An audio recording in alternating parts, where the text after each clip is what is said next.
In this video, we're going to talk about 5 secrets that will reveal whether you are a better driver than you think you are.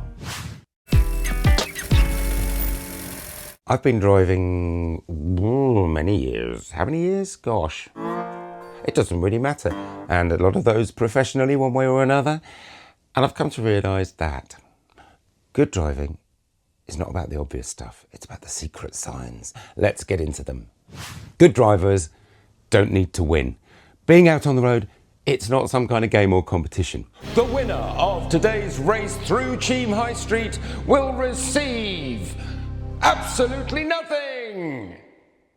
Arriving 30 seconds, a minute, 2 minutes, even 5 minutes late to your destination is preferable than arriving stressed, anxious, furious, hot under the collar with the memory of an unpleasant incident burning into your brain.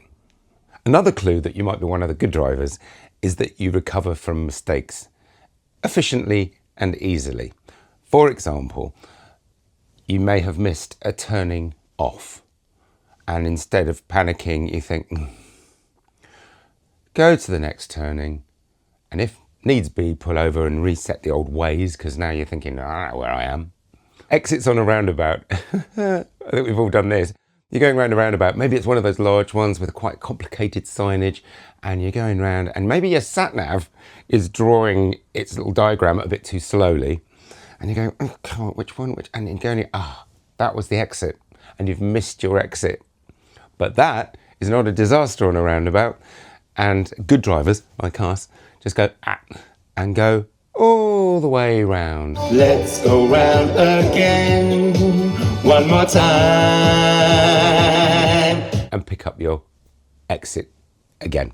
You remember that other drivers are humans. Now, this sounds obvious, but it's very easy when you're encased in a car and everyone else is in their cars to kind of think of them like Daleks or machines in their own right.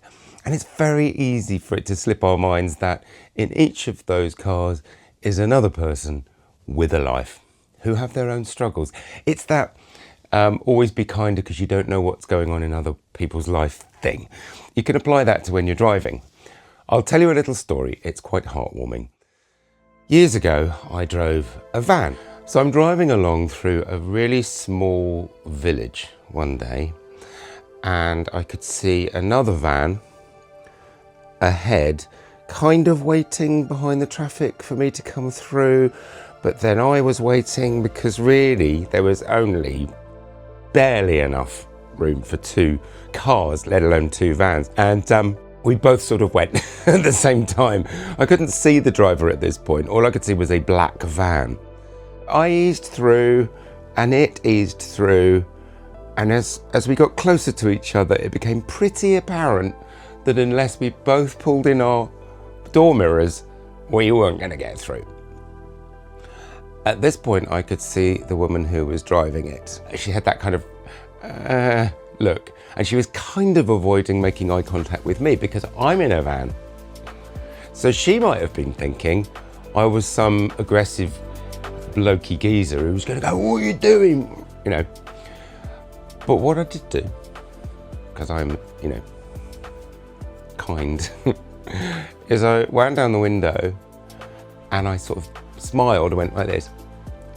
And she wound down her window and I said, no worries, we can do it. If we work together, we can do this. I said, just pull your mirror in. And I don't think she knew that you could actually pull the mirrors in and that they would stay there. So she pulled the mirror in and we got closer to each other and we were edging and edging. And she went, I'm really sorry.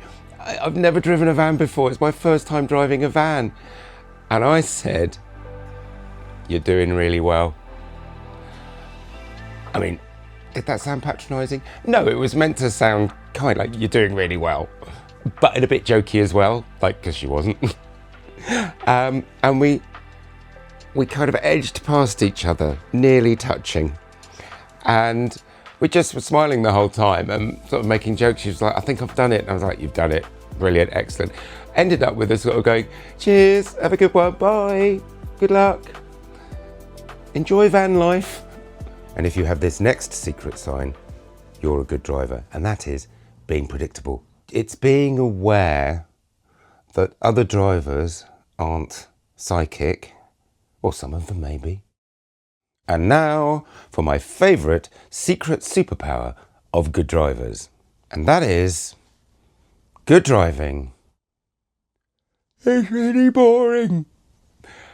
Yep, you don't want your passengers holding on for dear life, pushing against that imaginary brake pedal, or secretly updating their will. Now, this doesn't mean boring is slow. It means it's not noticeable. The only problem with being a boring driver is that you don't get much in the way of a reaction from your passengers, but that's ideal. Have any of your passengers ever got out of the car and went, "Darling, that was the most exemplary mirror checking I've ever seen. Your gear changes are smoother than Haagen-Dazs spilled on satin, overlaid on some marble." Sometimes you'll get an older person and they'll say, "That was a nice drive." But that's because they remember a day when you had to double D-clutch and there was no power steering, and they're just amazed that the car didn't break down. Notice what was missing from the list. I didn't get into fast driving, I didn't get into assertive driving, confidence, didn't get into perfect reverse parking, didn't get into defensive driving. Some of that stuff's good, great, we'll cover it another time. This was about those human qualities of awareness, of consideration, of calm, of kindness to other road users. And if you recognised any of those in yourself, then you are one of the good ones. And also, what will make you one of the good ones is if you wouldn't mind just giving me a like and a subscribe, because that would super help me out and this little channel to grow like a tomato in a greenhouse. For now, drive safely, drive like you mean it, and enjoy the ride, because that is how to love driving, and I look forward to seeing you in the next video.